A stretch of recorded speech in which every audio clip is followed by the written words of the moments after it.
Hey you all, we're back in the old abandoned gold mine and we're looking at some other pieces of machinery.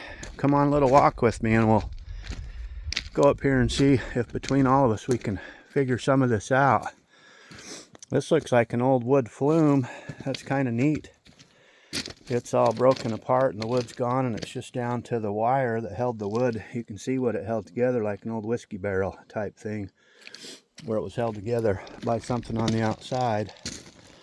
And you can see where it's hollow in there. It must have carried water for some purpose. Looks like to spin these big wheels, probably to crush the rock to get the ore out of them. But anyway, let's see what we can see up here. And here's one that is still together, still has the wood and it's all wrapped. Comes through a cement block. Let's see if this will tell us.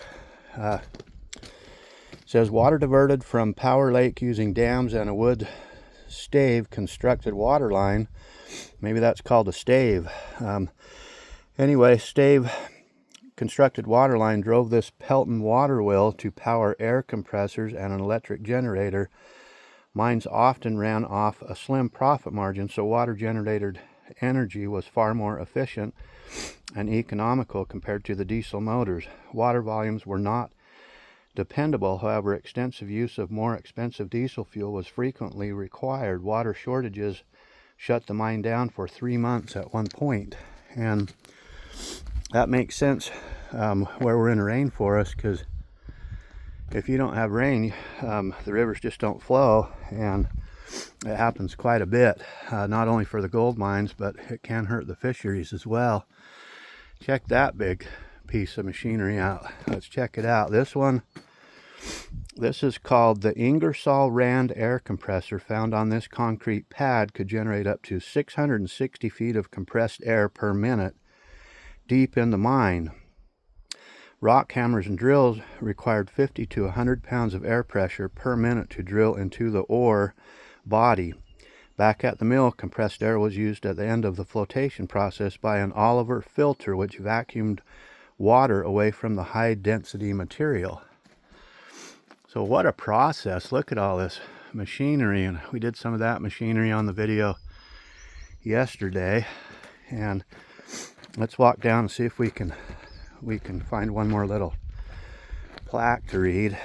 And then I'll post another video tomorrow of a kind of a funny story to end this little series off. And look at the size of that drum. I'm wondering if that looks like where the rock would go into. You can see how it goes around and around in circles. I don't know if that classifies the rock or pulls the gold or precious ore out of it, but these things are massive. I just have no idea. Look at the size of these bolts. Just this bolt on this thing. Look at the size of those darn things. Just amazing. And let's see. Ore was reduced to fine sized grains by the conical-shaped ball mill. Steel balls crushed the ore into fines, which were then floated into a mixture of 7 parts coal tar, 3 parts light creosote, and 1 part pine oil.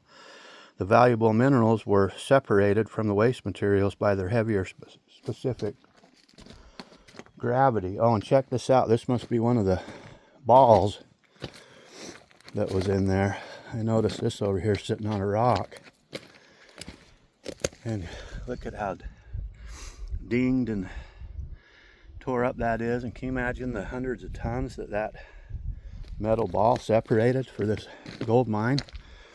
All right, let's read one more. This video is getting a little long, and sometimes Facebook doesn't post these videos if they're too long, but we'll take the risk.